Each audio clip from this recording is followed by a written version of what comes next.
When I think of LA MCs, there's obviously a bunch of names come to mind. Yours is definitely in there. When I think about um, the late great Nipsey Hussle, who you had opportunity to work with, cultivate a relationship with, Hmm. um, you guys did an incredible song, "No Days Off," which I still think is even relevant to this day. And I see Right. that's how you come across, like that's how you work. So I know it was relevant to him as well as it was to you. Right. And I know that when we talked one time, you were talking about a project with you, Nipsey, and Nick Grant. And Mm. I remember it was a while ago. It was many years ago. You guys, it was. I asked you about could there be a project with you three on it, Damn. and you were talking about, yeah, I would, I would definitely be open to that, obviously.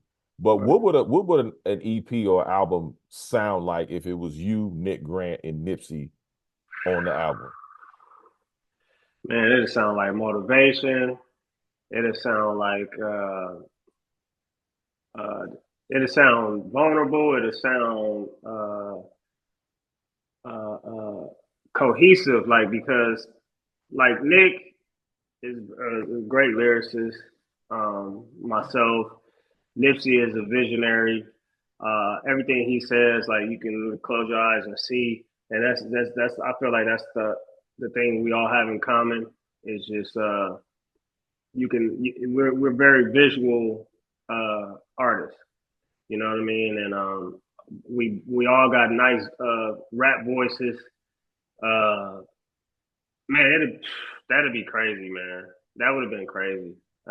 That's all I can say. Like, I don't even know what that would have sounded like, but I just knew it would have been crazy. That's like a three-headed monster right there.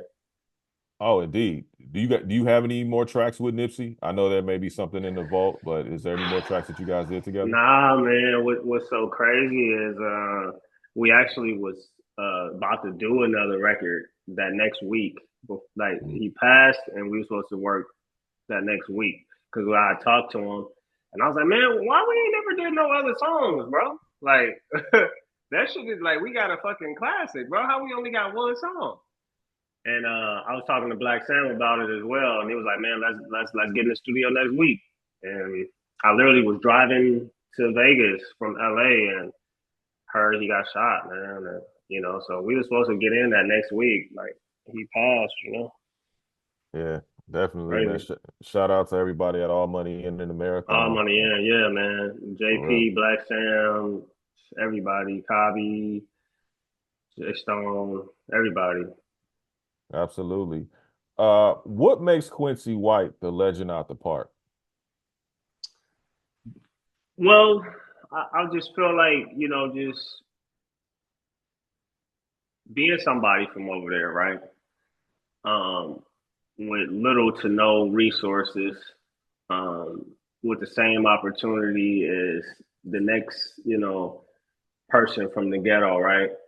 Um, and leaving from that area, still representing for the area, um, going on these big platforms and telling people what Athens Park is, not as a gang though, right? Because I don't push gang activity. I push. I'm more of a community member.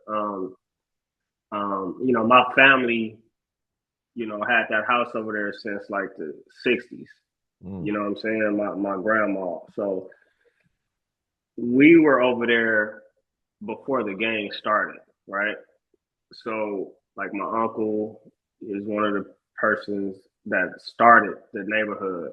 So I never really felt the need to like really be a super gang member. You know what I mean? Like my family was already kind of rooted in it.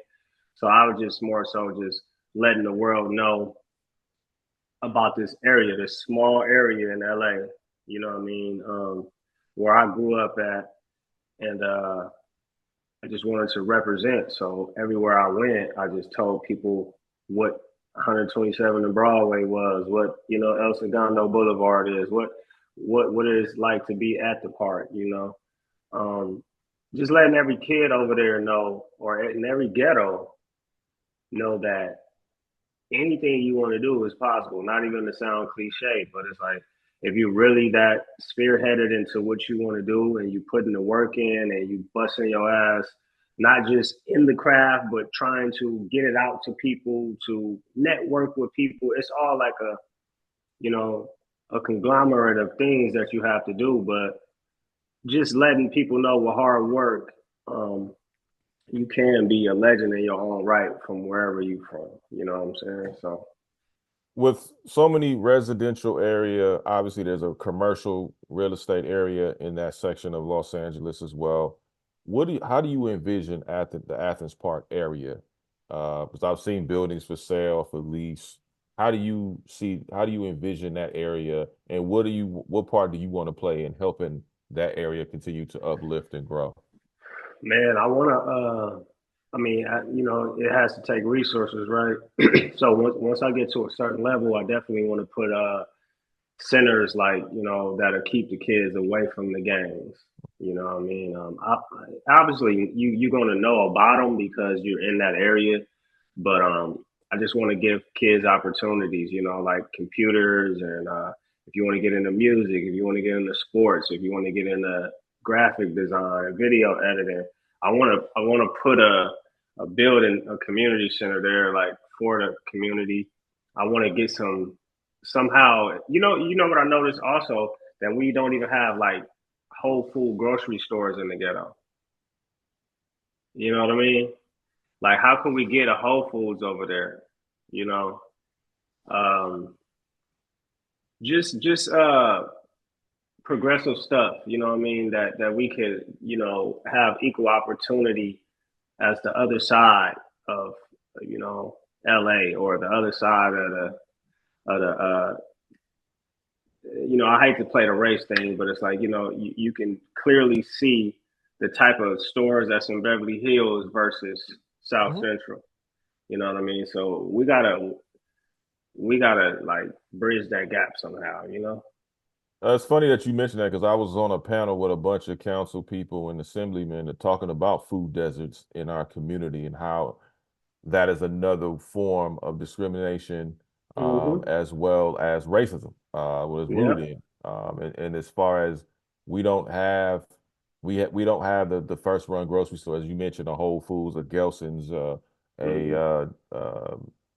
you know, Sprouts, whatever. Sprouts, anything, Farmers markets. even a Yeah. Ralph's, or Right. pavilions, things of that nature that people can have, and I love the grocery warehouse. I'm glad that there is a grocery warehouse, the fact that who is owned by and things of that nature, but we need to also have opportunities to be able to have choices. And I think those are Mm-hmm. impactful when we do have the power of choice, to be impactful, man. So I'm glad you mentioned that, and I definitely would love to see that in every community, not just yours, but Right. communities Right. outside of that, especially along Exactly. that 110 corridor.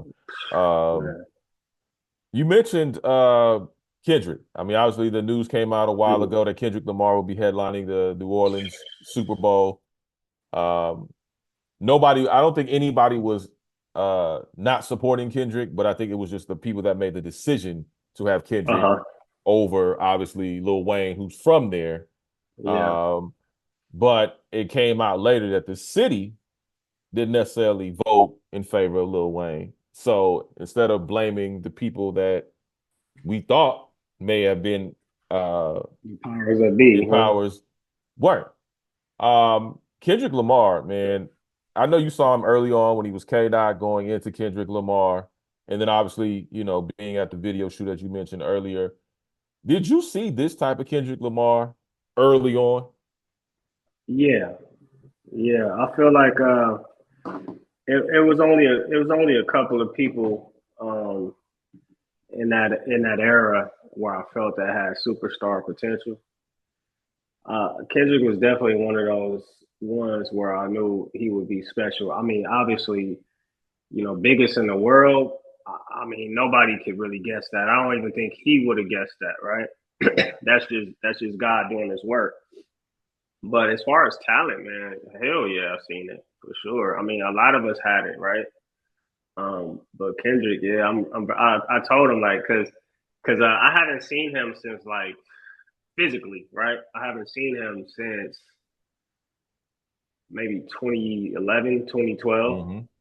So like right after he blew up. So when I seen him at the video shoot, I'm talking about, man, he's in the middle of rapping his verse, right? Cause I get up to where the crowd was like a little late. So I'm in the front of the crowd now, like where he's walking past rapping. Man, this dude in the middle of his verse, Nick, and he see me, stop rapping. Dub, what's up, nigga? Like, I'm like, oh shit, this nigga still remember me. Like, like, I made that much of an impact in his life. And then we embraced, and I told him, like, bro, man, I'm fucking proud of you, bro. Like, you took this shit far. Like, I tell Top all the time, like I DM Top, like, man, y'all niggas really did that. You know what I mean? Like, but yeah, I believe talent wise, hell yeah, I believe in Dot. You know what I mean? Yeah, he deserved it too, man. Like, he's really that guy for sure. What do you remember from the early sessions of Kendrick? What you saw, delivery, work ethic, whatever it was that made you notice him and say, okay, this kid has something special. While we sitting writing our verses, he's just sitting there like this, and then he'll just jump up and rap it. You know what I'm saying? Like I'm like, dude, like he was special, man. He was special. From like I said, he was a real big fan of Jay Z early.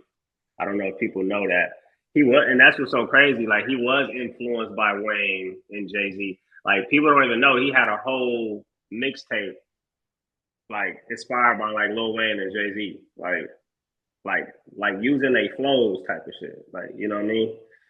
Um, so and those are two people that don't write. You know what I'm saying? They like not physically write. They write in their head. So Doc always adapted that method. So when he was doing that at such an early age, I just knew his mind was just. And then it ain't like he was just saying anything. He was saying high level shit without even having to write it down. So I already knew he was one of them ones. Like you know what I mean?